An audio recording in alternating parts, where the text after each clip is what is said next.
안녕하십니까. 신의균의 군사TV 디펜스 브리핑입니다. 오늘도 역시 아주 중요한 군사안보 국방 무기 관련한 소식 간추려서 브리핑 해드리겠는데요. 오늘은 정말 여러분들 까보중의 진수를 보실 수 있게 되겠습니다. 그리고 태국에서 정말 이례적인 일이 계속 나오고 있습니다. 첫 번째 소식입니다. 태국 해군 최대 행사함이자 구글 어스와 내비게이션에 관광 명소로 등록되어 있는 태국 해군의 기함 차크리 나루에벳 항공모함이 22일 말라카 해협을 통과해서 인도양으로 향하고 있다는 소식입니다. 무려 항공모함 전단이 이동 중입니다. 지난 3월 18일 갑작스럽게 출항해서 도대체 이 항모가 어디 가느냐라는 문의가 폭주했던 태국 해군 항공모함 차크리 나루에벳이 항모 전단을 꾸려 인도양의 안다만해에 나타났습니다.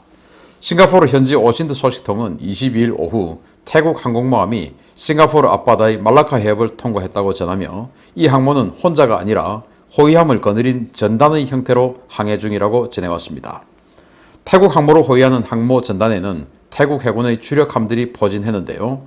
중국제 나래수함급 호위함 2번함인 3,000톤급 호위함인 탁신, 미국에서 수입한 라타나코신급 초계함 수오타이가 따라붙은 것으로 확인되었습니다. 싱가포르에서 촬영된 나루에벳 항모에는 역시 함재기가 없었는데요. 현재 이 항모에는 S-70B 해상작전헬기 2대만 탑재된 상태로 항공모함으로서의 기능은 없는 것으로 확인되고 있습니다. 태국이 항구에 장기간 계류해두고 관광지로 쓰던 항공모함을 갑자기 출항시켜 먼바다 인도양까지 보낸 것은 대단히 이례적인 일인데요. 태국은 안다만해에서 실탄 사격이 포함된 대규모 해공군 입체 훈련을 실시한다고 하는데 갑자기 왜 이럴까요? 차크리 나루에벳입니다. 지금 S-70B 해상작전헬기, 그러니까 대잠 능력이 있는 해상작전헬기 2대를 싣고 말라카해협을 통과해서 안다만해로 들어갔습니다. 이 안다만해는 바로 우리 그 태국 지도를 보면 푸켓은 여러분들 관광 많이 가셨는데 그 푸켓은 인도양 쪽에 있는 섬이죠. 그래서 그 인도양 지역에 있는 푸켓, 그 북쪽으로 쭉 올라가면 미얀마가 있습니다. 그런데 지금 미얀마가 전국이 불안하죠. 쿠데타 일으켜서 지금 굉장히 불안하고 또 그 미얀마는 태국의 북부 지역, 미얀마 남부 지역에서 전투를 하는 아주 사이가 안 좋은 관계예요. 그런 상황에서 미얀마의 전국이 불안정하기 때문에 태국이 이렇게 항모 전단을 보내서 우리가 지금 이런 훈련을 하고 있는데 니들 우리한테는 불똥 튀지 않게 조심해 라는 경고, 그리고 빨리 그거 그만둬 라는 그 무력 시위를 태국이 하는 것은 아닐까. 내가 이 동네에서는 그래도 짱이야. 이 동네에서 내가 유일하게 식민 통치 지배를 안 받았던 나라야 라는 것을 과시하려는 것은 아닌가 라고 생각이 되죠. 그래서 지금 이 차크리 나루에벳 항공모함은 사실은 굉장히 작은 항공모함입니다. 한 13,000톤급 밖에 안 되는데 우리 독단만 해도 이거보다 훨씬 크죠. 그런데 어쨌든 이 해리어 전투기는 이미 2006년도에 다 폐기했으니까 전투기는 없어요. 그런데 이 차크리 나루에벳은 기함으로서 항모 전단을 이끌었는데 이 전단에 중국제 정말 완전 문제가 많았고 물 새고 막 난리가 났던 그 나래수함, 그 중국제 아주 싼 맛에 썼는데 이게 너무 말이 안 되는 그런 상황이라서 지금 스웨덴의 사브가 완전히 그냥 사업을 해서 우리 LIG 넥스원이 거기에 이제 들어가서 전투 체계를 개량을 해줬죠. 그리고 사브가 이제 여러 가지 무장 시스템을 개량을 해줬습니다.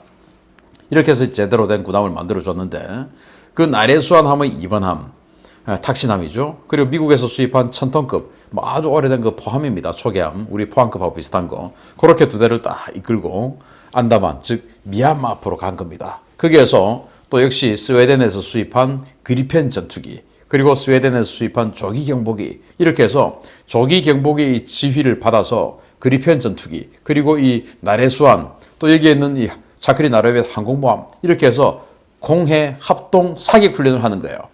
그러면서 누구 보라고 하겠습니까? 미얀마 보라고 하는 거 아니겠습니까? 야, 조심해, 그만둬, 빨리 그만둬 라는 그런 메시지를 보내는 것 같은데, 여기 그럼 차크리 나루에벳은 왜 갔냐? 전투기도 없는데 왜 갔냐? 그리펜이 착륙할 수도 없는데 이 나래수함하고 이런 군함들이 대잠 능력이 되게 약하죠. 그래서 이 차크리 나루에벳의 S-70B 해상작전헬기 대잠 헬기를 2대를 싣고 간 이유는 이 나래수함하고 초계함하고의 이 전대에 대한 대잠작전 그 서비스를 해주는 것과 함께 그리고 이 전체 지금 이 공해 합동 훈련이니까 모든 것을 지휘하는 기함으로서의 역할, 그리고 우리가 이 정도 된다라고 하는 어떤 그 무력 시위, 포함 외교라고 하죠. 그 무력 시위의 모습. 그래서 이 차크리 나로예벳이 지금 뭐 태국으로 수입된 이후에 IMF 시기였죠. 그래서 지금 한 20년 넘었는데 정말로 처음으로 항공모함으로서의 태국 해군의 기함으로서의 무력 시위의 모습을 제대로 보여주는 거 아니냐. 그래서 뭔가 그야말로 돈값을 지금 하는 것은 아닌가라는 생각이 들어서 야, 태국이 이런 멋진 모습을 지금 차크리 나로예벳을 통해서 보여주고 있습니다. 그런데 구글어스에는 관광 명소로 등록되어 있어요. 그래서 이 항구에 가면 항상 정발해 있고 기념사진 찍고 하는 그 장소였는데 지금 그 관광 명소가 미얀마 앞으로 가서 무력 시위를 하고 이 공군까지 지휘하는 그런 모습을 보여주고 있다라는 재밌는 소식입니다. 두 번째는 진짜 재밌습니다. 역시 메이드 인 차이나 까보중에는 예외가 없는 것 같습니다. 중국이 중국판 아파치라며 대대적으로 홍보하던 WZ-10 공격 헬기가 추락하는 사고가 발생했습니다. 그런데 사고 원인이 그야말로 놀랍고 충격적입니다. 지난 21일 중국 모체에서 훈련 중이던 WZ-10 공격 헬기가 비행 중 추락했으며 중국 국방부가 22일 추락 사실을 인정했다고 아시안 오신트가 23일 보도했습니다. 비행 훈련에 투입되어 아무런 무장을 장착하지 않은 상태였던 이 헬기는 비행 중에 갑자기 동체가 뜯겨나가며 엔진이 정지되었고 그대로 추락해서 탑승한 조종사 2명 모두 사망한 것으로 전해졌습니다. 황당한 것은 사고 원인과 결과입니다. 초기 사건 조사에 투입되었던 중국 측 관계자들은 이 헬기의 구조 강도에 문제가 있어서 고속 비행 시 발생하는 진동과 항력에 헬기 동체 구성품 일부가 뜯겨져 나가 사고가 발생했다고 전하고 있습니다. 즉, 최고 속도로 날면 헬기가 공중에서 분해된다는 겁니다. 이 헬기는 아파치 가디언이나 유로콥터, 타이거 등 서방제 헬기에 기본적으로 부착되어 있는 조종사 생존 시스템도 없었는데요. 그 결과 조종사 2명은 추락하는 동체에 갇혀 속수무책으로 죽을 수밖에 없었던 것으로 전해졌습니다. 7톤급 공격 헬기로 지난 2019년 시진핑이 직접 탑승 체험을 하며 500대 양산 계획이 흘러나왔던 WZ-10은 중국군의 입체 기동전을 완성할 핵심 무기 체계로 각광을 받아왔는데요. 시진핑이 직접 챙겼던 중국 회심의 첨단 무기도 결국 메이드 인 차이나, 까보니까 중국제, 까보중의 저주는 결코 피해가지 못했다는 평가가 나오고 있습니다. 이거 어떡합니까? 조종사 2명이 사망을 하는 사고가 발생을 하고 말았는데 그건 정말 제가 애도를 표하고요. 그런데 너무나 황당한 것이 지금 이 아시안 오신트의 보도에 따르면 무장을 장착하지 않았다는 거예요. 그러면 뭐 굉장히 이 동력 컨디션이 좋은 상태죠. 그 상황에서 최고 속도에 가까운 속도로 비행을 했다. 그러면서 이제 이 진동과 항력을 견디지 못했다는 건데, 이제 최고 속도로 날면서 비행을 하면서 진동, 그러니까 속도가 빠르면 빠를수록 진동이 심해졌다는 거 되겠죠. 로터의 진동, 엔진의 진동, 다다다다닥 된 거겠죠. 그러면서 엔진 뒷부분, 엔진 덮개 부분, 이 엔진 부분에서 2개의 구조물이 떨어져 나가 버렸고, 그리고 이 후방 조종사 부분, 전방 무장사 부분, 이 아랫부분에 있는 구조물들이 떨어져 나가서 4개의 구조물이 떨어져 나갔어요. 당연히 떨어져 나가면서 로터를 쳐버렸겠죠. 로터를 치니까 당연히 추락을 해버리겠죠. 그래서 추락을 했는데 정말 황당한 거 아니겠습니까? 아니, 이 진동을 견디지 못해서, 또 진동이 너무 심한 것도 문제고, 그 진동을 견디지 못해서 이 붙어있는 이 패널들, 하다 보면 뭐 그냥 부착물들이죠. 뭐 리벳이나 이런 걸 얼마나 세게 조아 놨겠습니까? 이런 것들이 떨어져 나간다. 이게 무슨 마무리입니까, 이게?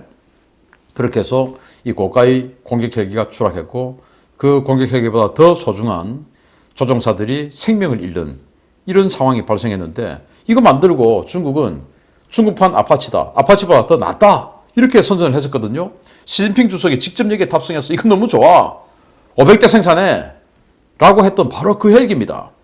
그런데 이렇게 어이없는 사고로 조종사가 죽었는데, 그런데 또 알고 보니까 여기에는 조종사 생존 장비가 없었던 거예요.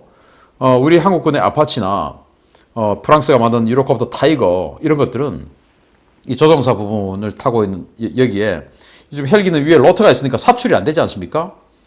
다른 전투기는 이제 긴급 상황이 생기면 조종사가 사출 장치를 해서 이제 위로 확 로켓처럼 솟아올라 버리는데 여긴 그렇게 할 수 없죠. 그래서 아파치나 타이거는 이걸 완전히 그냥 감싸서 브락처럼 딱 만들어 가지고 이 그대로 수직으로 추락을 해도 폭발하지 않는 이상 충격에 의해서는 조종사가 죽지 않도록 다 구조화를 시켜 놓았다고 합니다. 그렇게 조종사 생존 장비가 있고, 러시아에서 만든 카모프 52 같은 경우는 탈출을 이젝트를 할 수가 있어요. 당기면 이젝트 합니다. 이젝트 하기 전에 이제 이 로터가 먼저 잘라서 튕겨 나가고, 로터가 없으니까 이제 위로 올라가야 되죠.